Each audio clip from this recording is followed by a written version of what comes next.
இன்றைக்கி நம்ம கிச்சன் பிளாகரில் ரொம்ப ஹெல்த்தி அண்ட் டேஸ்டியான மில்லட் பொங்கல் எப்படி செய்யுதுன்னு பார்க்கலாம். நீங்கள் எந்த மில்லட் வேணாலும் யூஸ் பண்ணிக்கலாம். நான் குதிரவாளி எடுத்திருக்கேன்.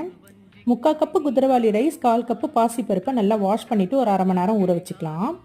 இப்போ இதெல்லாம் ஊறிடுச்சு. குக்கரில் ட்ரான்ஸ்ஃபர் பண்ணிவிட்டு 3/2 கப்பு தண்ணி, தேவையான அளவு உப்பு, கொஞ்சமாக பெருங்காயம், 1 ஸ்பூன் நல்லெண்ணெய் சேர்த்து மீடியம் ஃப்ளேமில் வச்சு ஒரு 2லேருந்து 3 விசில் விட்டு எடுத்துக்கோங்க. குக்கர் நல்லா ப்ரெஷர் அடங்கினதும் ஓப்பன் பண்ணிங்கன்னா பொங்கல் நல்லா வெந்திருக்கும். இப்போ இதை தாளிச்சிக்கலாம். பேனில் கொஞ்சமாக நல்லெண்ணெய், 2 ஸ்பூன் நெய் சேர்த்துக்கோங்க.